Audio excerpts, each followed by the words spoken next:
Anil brand idli அரிசி, தோசை அரிசி தான். இதை நல்லா ஒரு பாக்ஸில் ஸ்டோர் பண்ணி வச்சுருக்கணும். தண்ணியெல்லாம் படாமல் பார்த்து வச்சுக்கோங்க. நல்லா 2 கிலோ அரிசிக்கு நான் 250 கிராம் ஊற வைக்க போகிற உளுந்தை. நீங்கள் 1 கேஜியாக இருந்தால் 125 கிராம் போட்டுக்கலாம்.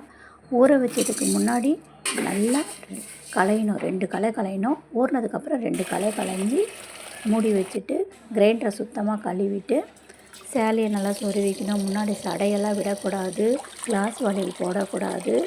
ஷாலாக இருந்தால் நல்லா முடிச்சு போட்டுக்கிட்டு கிரைண்டரில் பார்த்து தான் நீங்கள் வேலை செய்யணும். சுத்தமாக கிரைண்டருக்கு நல்லா கழுவிட்டு அரிசியை போட்டு நல்லா நைஸாக வர மாதிரி பார்த்து அரிசியை தோண்டி எடுக்கணும் நீங்கள்.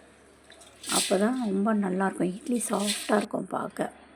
அதுக்கப்புறம் உளுந்தெல்லாம் ரொம்ப நேரம் ஊற விட்டுறக்கூடாது. 1 மணி நேரம் 2 மணி நேரம் தான், அதுக்கு மேலே புளிப்பு வந்துடும். அதனால் நீங்கள் உளுந்தை மட்டும் 1 மணி நேரம் தான் ஊற வைக்கணும். நல்லா நைஸாக எடுத்து கிரைண்டர் ஆஃப் பண்ணிவிட்டு தான் தோண்டணும். எனக்கு எக்ஸ்பீரியன்ஸ் இருக்குது, நான் 25 வருஷமாக ஆட்டிகிட்ருக்கேன் கிரைண்டரில். அதனால் நீங்கள் ஆஃப் பண்ணிவிட்டு உள்ளே வச்சு தோண்டி உப்பு போட்டு இது மாதிரி கரைச்சி மூடி வச்சிடணும். கையில் கரைங்க, அப்போ தான் ரொம்ப நல்லாயிருக்கும். பாருங்கள், நான் காலையில் ஊற வச்சா நைட் எடுக்கும் போது நல்லா பொங்கி வந்துடுச்சு. அவ்வளோதான். இட்லி தட்டில் எண்ணெயை தடவி ஊற்றிட வேண்டியதுதான். துணி வேணும்னா துணி போட்டு ஊற்றி வச்சுக்கலாம். ஊற்றி வச்சு இதே மாதிரி ஒரு 15 நிமிஷம் வேக விட்டிங்கன்னா, பழைய குக்கர்னாலும் நான் 15 நிமிஷம், புது குக்கராக இருந்தால் 10 நிமிஷம் வேக விட்டால் போதும் இட்லிக்கு. நான் ஃபிங்கர்லேயே பார்த்துடுவேன்.